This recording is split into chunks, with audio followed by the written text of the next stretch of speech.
Come for the tigers, stay for the thorough Ravenscroft impression. Support for this episode of Trifles is brought to you by the Baker Street Journal, the leading publication of Sherlock Holmes scholarship since 1946. Find them online at bakerstreetirregulars.com. And by listeners like you who choose to support us on Patreon for as little as $1 a month. Find out more at patreon.com/trifles. Welcome to Trifles, a weekly podcast about the Sherlock Holmes stories. It is, of course, a trifle, but there is nothing so important as trifles. Yes, Gables, Garridebs, and students all came in 3-packs, but there are so many other details to pick apart in the stories. Pray, be precise as to details. You know the plots, but what about the minutiae? What's the difference between a gamekeeper and a gatekeeper? Between a Tregennis and a Tregallis? Between a Jack in office and a Mr. Cocksure? You are very inquisitive, Mr. Holmes. It is my business to know what other people don't know. Scott Monty and Burt Wolder will have the answers to these questions and more in Trifles. The game's afoot. Episode 356, Tigers. Hello and welcome to Trifles, the podcast where we look into the details in the Sherlock Holmes stories. I'm Scott Monty. I'm Burt Wolder. And Burt, is there a tiger in your tank? Yes, there is a tiger in my tank, and I must tell you, it's very difficult to get the cistern working once you get an animal like that lodged in there. Well, I wonder really how it got in there in the first place. Well, I'll have to ask my brother or my sister what they did to do that. Okay, the cistern. This is Trifles, as we say, where we're looking into the details in the canon regarding tigers. Now, this doesn't necessarily seem to be a topic that would leap to the forefront of the mind. Where would we find tigers in the Sherlock Holmes stories? Well, it turns out in quite a few places, not only as physical representations, but also as illusions and describing different attitudes and energy levels. And who do they refer to and where do we find them? Well, that's what we're going to get into in this episode. If you would like the show notes, we do have them available for you at ihose.co/trifles356, all lowercase. That takes you to the SherlockHolmesPodcast.com website where you can poke around. You can sign up for email updates, and you can also reach our Patreon page from there, which is patreon.com/trifles. All of our Patreon supporters receive versions of the show without advertisement. And in this very episode, just like we do at the end of every month, we're going to have a drawing where all of our Patreon supporters are eligible to win a back issue of the Baker Street Journal. So stay tuned after the discussion to hear if you or your name is chosen at random.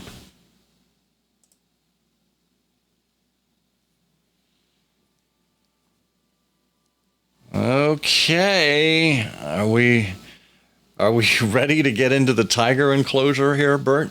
Yes, I think we are. You know, we're doing these episodes of Trifles looking at these obviously obscure things and references, but the nice thing about it is it's kind of like a thread. You know, you pull this little thread and you'd be amazed at the larger story or the larger issues you discover. For example, tigers. You know, tigers, there were sort of 3 animals in India with which the British had a special hunting relationship. There was the tiger, there was the elephant, and there was the pig. And so that sort of observation gets you right into this whole question of imperial iconography in the 19th century. And so, you know, at some point, by the middle of the 19th century, tigers had become invested with meaning that's connected to the empire. The tiger was closely associated with Indian rulers, and at the same time it was a sort of a symbol of everything that was wild and untamed about the continent. And by vanquishing tigers, the idea, at least the imagery was, that Britons could prove their manliness and their fitness, to rule India. And so when you look at all of these images from the second half of the 19th century, you see tigers constantly used as sort of visual signifiers of India. And there are a lot of these stock and trade kind of images that show tiger hunts, that show white men protecting white women from tigers, tigers menacing Indians, and all of that. And so it's an interesting context within which to look at the appearance of tigers in the canon. I'm really glad that you brought that up, because I don't think it's something we spend enough time on. And yet, when we think back to this era, this Victorian era, of course, Queen Victoria was known as the Empress of India as part of her titles. It's very much become an important part of the British Empire, and yet it is still an exotic part of the British Empire. And so along these same lines, where we had this idea, as you say, of British noblemen or British soldiers being able to hunt these ferocious animals and bring them back as trophies, they also brought them back to put them on display.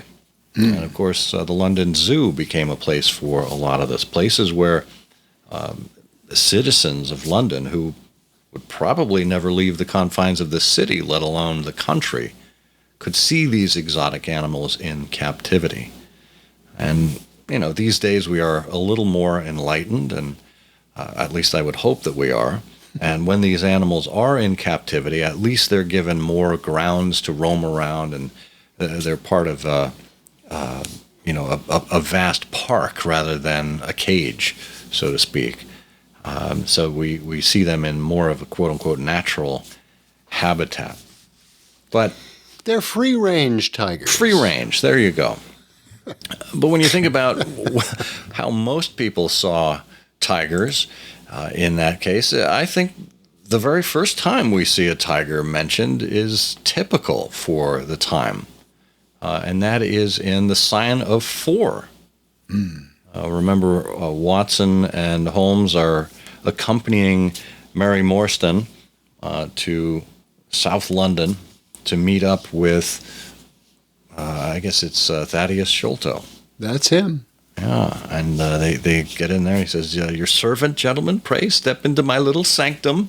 Small place, miss, but furnished to my own liking, an oasis of art in the howling desert of South London." And then Watson describes it. He says, "We were all astonished by the appearance of the apartment into which he invited us. In that sorry house, it looked as out of place as a diamond in the first water in a setting of brass. The richest and glossiest of curtains and tapestries draped the walls, looped back here and there to expose some richly mounted painting or oriental vase. The carpet was of amberan black, so soft and so thick that the foot sank pleasantly into it, as into a bed of moss. 2 great tiger skins thrown athwart it increased the suggestion of Eastern luxury, as did a huge hookah which stood upon a mat in the corner." Great example of the best of Watson's writing, such a 19th century sensual description of this remarkable place that you wouldn't expect from the shabby exterior of where Thaddeus Sholto is living. And there are the tiger skins, visual mementos or indications of the country which Thaddeus wishes he was still occupying. Indeed, a very striking visual description there of that level of luxury. And then later in the case, when we are revealed, we hear the story of Jonathan Small. There's a discussion here as Small recounts his history with the great Agra treasure. And there's a conversation. There is a Raja in the northern provinces who has much wealth. Though his lands are small, much has come to him from his father, and more still he has set by himself, for he is of a low nature, and hoards his gold rather than spends it. And when the troubles broke out, he would be friends both with the lion and the tiger, with the sepoy, and with the company's Raj. And so this is how the Raja, who actually has gathered the great Agra treasure, is being described among the conspirators.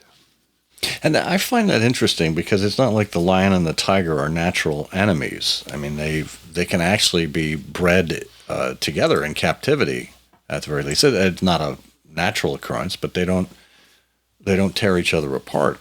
And just as a way of trivia, the offspring of a tiger mating with a lion is known as a tigon, when the male is a tiger, and is known as a liger when the sire is a lion. Tigon and liger? Yeah. It's like a labradoodle. Never heard that before, a tigon and liger. It sounds like another one of these made-up names for a soap company. Try shampoo, the latest shampoo from Tigon and Liger. It will... It takes a very aggressive approach to your dandruff. Let me tell you about that. But in that very same story, we have a third reference to tigers, where Jonathan Small is describing the owner of the Agra treasure fleeing. He said, "A moment later, there came to my horror a rush of footsteps coming in my direction with a loud breathing of a running man. I turned my lantern down the long, straight passage, and there was the fat man, running like the wind, with a smear of blood across his face, and close at his heels, bounding like a tiger, the great black-bearded Sikh, with a knife flashing in his hand." Oof. But isn't that cinematic? Just it really great, is. That picture. It really is. Yeah. Conan Doyle played great movies in his mind when he was capturing some of these things on the page.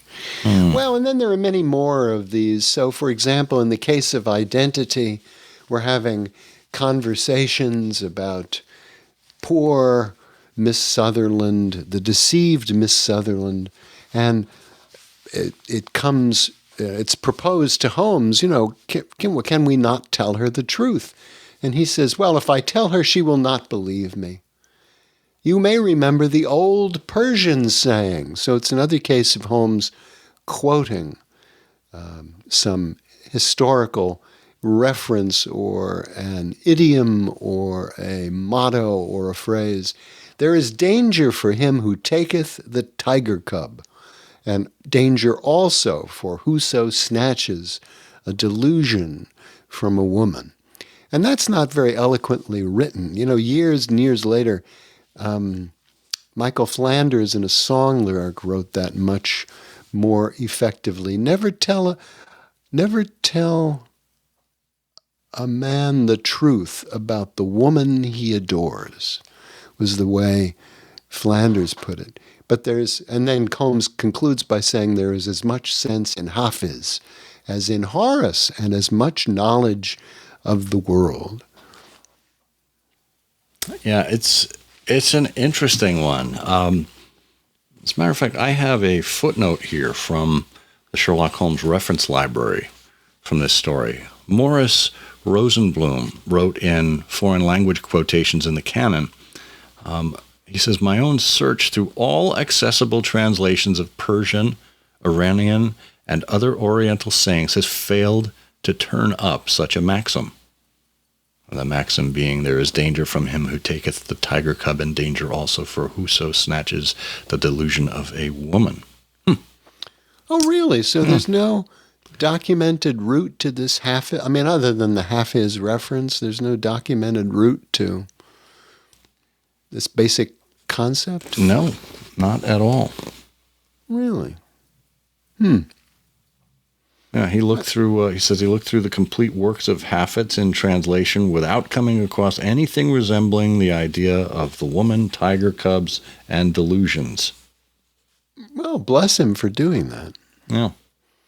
And every time I go to the library to look up the complete works of Hafiz, someone has already checked it out. Sadly, so I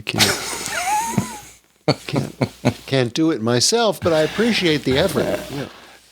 Some half-wits checked out the half-its. Half-its, yeah. It's half empty. The half-is section is half empty. Well, and then we have, of course, maybe the most memorable reference to tigers is in The Empty House, because in The Empty House we have the character of the old shikari, the old lawless tiger hunter, Colonel Sebastian Moran. And it starts with that scene where Moran is attempting to assassinate Sherlock Holmes. His finger tightened on the trigger. There was a strange, loud whiz and a long, silvery tinkle of broken glass. And at that instant, Holmes sprang like a tiger onto the marksman's back and hurled him flat upon his face. He was up again in a moment, and with convulsive strength he seized Holmes by the throat. But I struck him on the head with the butt of my revolver, and he dropped again to the floor. Yeah, this notion of springing like a tiger comes up again and again throughout the canon. We've got Holmes springing like with the bound of a tiger in the Six Napoleons, and a couple of folks in the Valley of Fear springing like a tiger. It's a very visual kind of manifestation of, what tigers do as they lay in wait for their prey, and then when the prey does happen closer to them, how they don't know what hit them, essentially. No. And then in this scene in The Empty House, there are 5 more references to tigers while they're with Moran. Holmes introduces the assassin to Watson and to the police. This gentleman is Colonel Sebastian Moran. I believe I'm correct, Colonel, in saying that your bag of tigers still remains unrivaled because he's the best heavy game shot that our Eastern Empire has ever produced. And then the fierce old man says nothing, but with his savage eyes and bristling mustache, he was wonderfully like a tiger himself, says Watson. And then Holmes describes the scene. This was such a simple stratagem. How could I have fooled you, Holmes says. Have you not tethered a young kid under a tree and lain above it with your rifle and waited for the bait to bring up your tiger? This empty house is my tree, and you are my tiger. I love that quote. He calls him an old shikari in that instance, and that is a person who that's a big game hunter, a professional game hunter. And then later on, Holmes makes this reference about Moran. He was always a man of iron nerve, and in India they still tell the story of how he crawled down a drain after a wounded man-eating tiger. Wow. Well, and I've always wondered about that. Was the man-eating tiger, the wounded man-eating tiger, was it inherently more dangerous because it was wounded and thus more ferocious and fierce in its attack? Or is this a symbol of perhaps a more cowardly Colonel Moran who waits until something is injured to take it down, much like he tethers a kid under a tree to try and attract the tiger? It's kind of a cheater's code to poaching.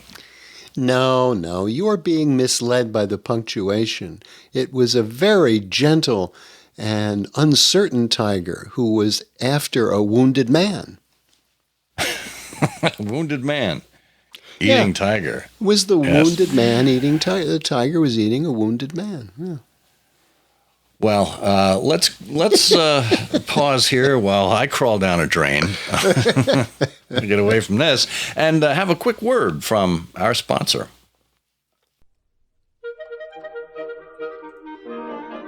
We're now in the fourth quarter of the year, and the Baker Street Journal is going as strong as ever under editor Dan Andriacco.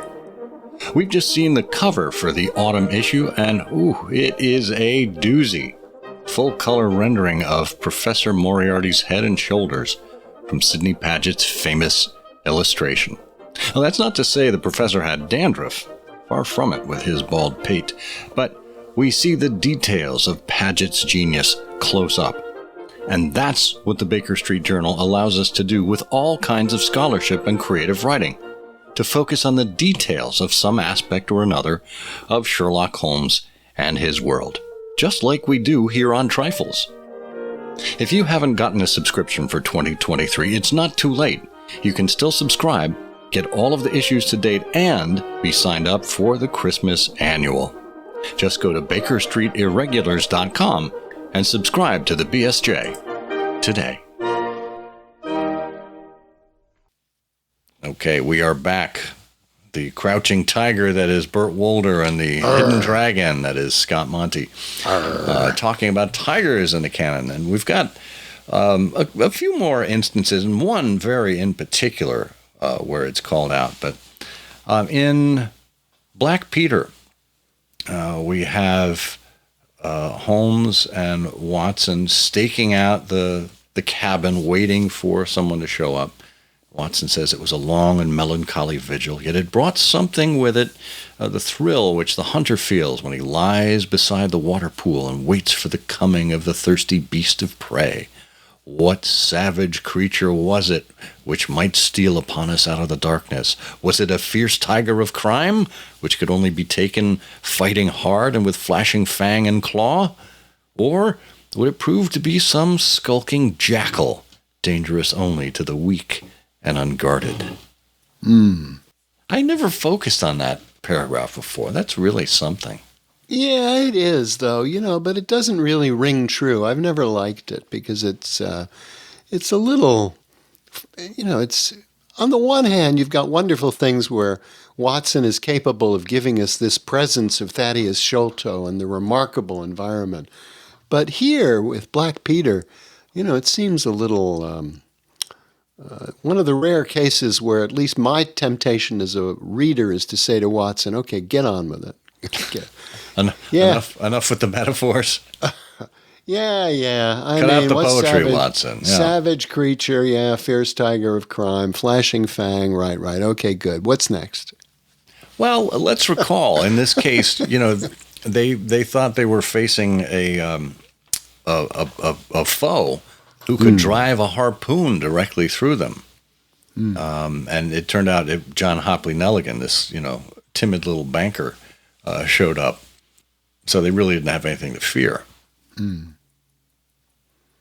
Yes, that's true. Well, Black Peter is not one of my absolute most favorite cases. Despite my fondness for Peter Blau, it is not,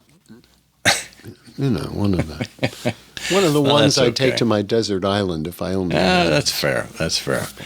Well, speaking of the iconography of tigers that we mentioned before in the Sign of Four, we have another one. Let's see if you can tell me which story this comes from. Do a little quick quiz here. On the left was a large, deep fireplace with a massive, overhanging oak mantelpiece. Beside the fireplace was a heavy oaken chair with arms and crossbars at the bottom. In and out through the open woodwork was woven a crimson cord, which was secured at each side to the crosspiece below. In releasing the lady, the cord had been slipped off her, but the knots with which it had been secured still remained. These details only struck our attention afterwards, for our thoughts were entirely absorbed by the terrible object which lay upon the tiger skin hearth rug in front of the fire. Well, which story was that? Yeah, that's wonderful. That's a really great example of cinematic attention pointing. It's the camera of the eye that's being suggested there as you wander down the chair and you look at these crimson cord. I mean, it's just really lovely bit of writing and direction. But that's from Abbey Grange. Very good. Well done, sir. Hard to miss that one with the knots, the chair, the body of Sir Eustace, which was sprawled upon the tiger skin hearthrug. Yeah, poor old Sir Eustace. Oh. But before we get to a couple of tiger-like nicknames, just wanted to point out some quick ones. The Dying Detective, Holmes jumped out of bed with a tiger spring to intercept Watson from opening the box. Boing. In the Bruce Partington plans, Holmes was marveling at the thick fog. He said, look out this window. A thief or murderer could roam London on such a day as the tiger does the jungle, unseen until he pounces, and then evident only to his victim. Another wonderful visual. And both Dr. Schlesinger and Josiah Amberley sprang like tigers in their description as they were getting involved in scuffles. But there are two instances, Bert, where tiger is used as a nickname or as an appellation for people in the canon. Who were they? Well, this is one is really obvious, and one I think our listeners might not have paid any attention to all. But the one that looms out large is Wisteria Lodge, when its original presentation was as a two-parter. And so the second part had a separate title. So, the first half of the story ran in one issue of the Strand magazine, and then you'd get the next one and you'd finish the story. And the title then for the second half of Wisteria Lodge was The Tiger of San Pedro, because what's going on here, of course, is that the evil figure in the background is Don Murillo, who, as we find out, was once known as the Tiger of San Pedro. Yes. Yeah, his name was a terror through all Central America. So, and he was as cunning as he was cruel. So you could see how he could earn the name of Tiger of San Pedro. See, he was a dictator without principle, and isn't it lucky that more than 100 years later, we no longer are troubled in the world by people like that? Isn't it amazing how dictators never seem to have principles? I've never heard of a dictator with principle. I think they fire all the principals and then they hire superintendents. Oh, please. And also the dictators speak with an accent, so even voice recognition can't properly transcribe their words. So the dictators are poor at dictation. I don't even have the sound effects for that. Sorry. Yeah, well, the other nickname that you alluded to, the one that folks would not remember, I didn't even recall this as we were searching for this topic. In the Valley of Fear, there is one of the scourers by the name of Cormac, and his nickname is Tiger. Tiger Cormac.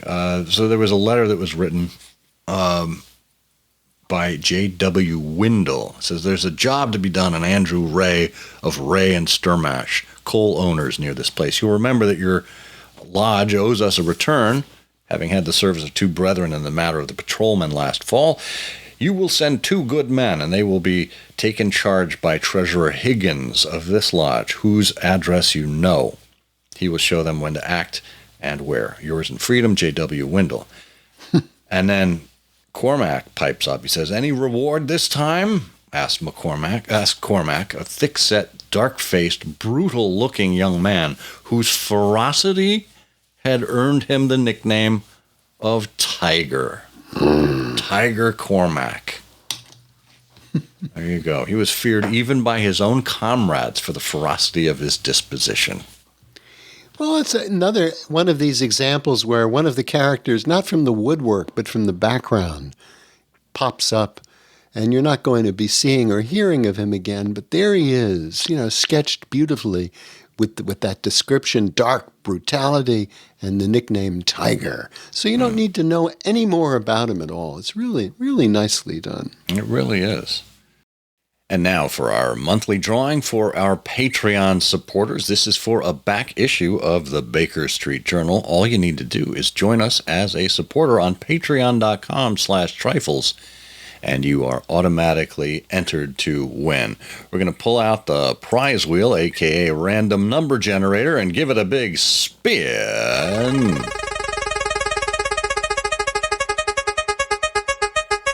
All right, and it lands on number 59. 59, and that looks like it is...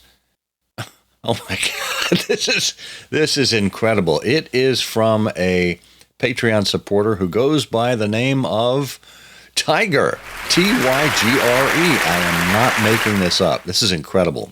Well, Tiger, you have won a back issue of the Baker Street Journal. Thank you, congratulations, and hey, let's join Tiger in becoming a Patreon supporter. And, you know, the one thing we can say about all of these tigers that we've mentioned here in this episode is they're great!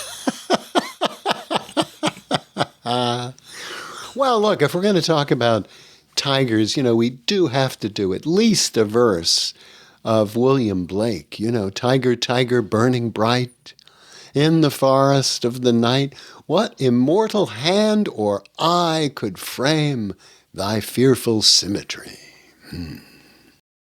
And that is just a trifle. It is, of course, a trifle, but there is nothing so important as trifles. Please join us again next week for another installment of Trifles.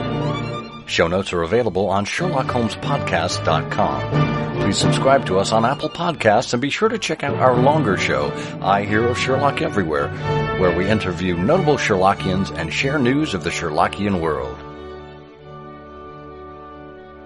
You've taken my breath away, Mr. Holmes. How many times have you not tethered a young kid under a tree, laid above it with your rifle, and waited for your bait to bring up your tiger? This empty house is my tree, and you are my tiger! The parallel is exact.